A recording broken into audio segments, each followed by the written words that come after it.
जैसा कि आपको पता है कि इंडिया और इंग्लैंड के बीच 5 टी20 मैचों की सीरीज खेली जा रही है, जिसका चौथा मुकाबला पुणे में खेला गया। और इस चौथे मुकाबले में इंडिया की टीम ने मेहमान टीम यानी कि इंग्लैंड की टीम को 15 रनों से हराया। और इसी के साथ ही इंडिया की टीम ने 5 टी20 मैचों की सीरीज में 3-1 की बढ़त बना ली है। और इसी के साथ ही इंडिया की टीम ने चौथे टी20 मुकाबले को जीतकर सीरीज को अपने नाम किया। लेकिन भले ही इंडिया की टीम ने इस टी20 सीरीज को अपने नाम कर लिया, लेकिन चौथे टी20 मुकाबले में कुछ ऐसा देखने को मिला जिसकी वजह से पूरे मैच में बवाल हो गया। क्योंकि इंडिया की टीम ने इस टी20 मैच के दौरान एक ऐसी आईसीसी के नियम का यूज किया जिसकी वजह से इस चौथे टी20 मुकाबले में विवाद पैदा हो गया। और इस मैच को खत्म हो जाने के बाद काफ़ी सारी कंट्रोवर्सी भी देखने को मिली। तो आखिर ऐसा कौन सा नियम है जिसको इंडिया की टीम ने इस चौथे टी20 मुकाबले में यूज किया और जिसकी वजह से चौथे टी20 के मुकाबले में बवाल मच गया।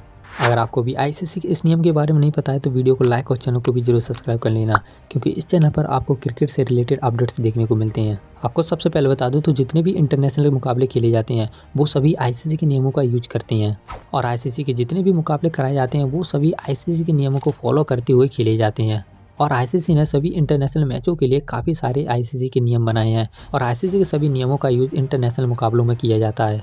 और आईसीसी के इन्हीं सभी रूलों में से एक रूल है जिसको लेकर चौथे टी20 के मुकाबले में बवाल मच गया और जिसके बाद आईसीसी का ये वाला नियम काफ़ी चर्चा में आ गया। और आईसीसी के इस रूल का नाम है कंसर्न सब्स्टिट्यूट रूल। तो आखिर क्या है आईसीसी का ये वाला रूल जो मैच के बाद काफ़ी ज़्यादा चर्चा में आ गया।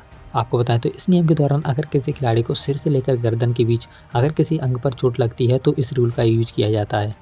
और इस नियम के तहत दूसरे खिलाड़ी को मैदान पर बीच मैच में ही प्लेइंग 11 में शामिल कर लिया जाता है।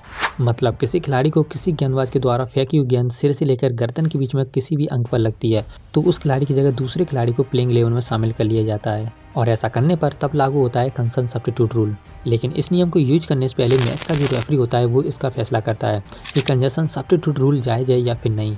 अगर मैच रेफरी कंजर्सन सब्स्टिट्यूट रूल को अगर लागू कर देता है तो ऐसी स्थिति में टीमें कंजर्सन सब्स्टिट्यूट रूल को यूज कर सकती हैं। और आईसीसी ने ये वाला नियम 1 जून 2019 में लागू किया। और आईसीसी के इस नियम का यूज इंडिया वर्सेस इंग्लैंड के चौथे टी20 मुकाबले में देखने को मिला जब इंडिया की टीम ने इस वाले नियम का यूज किया। आपको बताएं तो इंडिया की टीम पहले बैटिंग कर रही थी जिसका पारी का आखिरी ओवर फेंका जा रहा था, जिसमें इंग्लैंड के तेज गेंदबाज जेमी ओवरटन के द्वारा फेंकी गेंद शिवम दुबे की हेलमेट में जाकर लगी।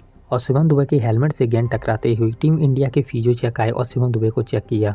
लेकिन शिवम दुबे ने पारी को खेलना जारी रखा क्योंकि आखिरी ओवर की केवल 2 गेंद बची थी। लेकिन जब टीम इंडिया की बैटिंग खत्म हो गई उसके बाद टीम इंडिया जब फील्डिंग करने के लिए आई तब शिवम दुबे की जगह हर्षित राणा मैदान पर दिखे और शिवम दुबे की जगह हर्षित राणा को मैदान पर बतौर सब्स्टिट्यूट के तौर पर लाया गया, जो कि बल्लेबाजी और गेंदबाजी दोनों करने के लिए जाने जाते हैं। इन्होंने पारी के 12वें ओवर में गेंदबाजी की जिसकी दूसरी गेंद पर लियाम लिविंगस्टन को पवेलियन भेज दिया। फिर इसके बाद हर्षित राणा ने जैकब वेगल को पवेलियन भेज दिया और पारी के 19वें ओवर की लास्ट गेंद पर इंग्लैंड के बल्लेबाज ओवरटन को आउट करके पवेलियन भेज दिया।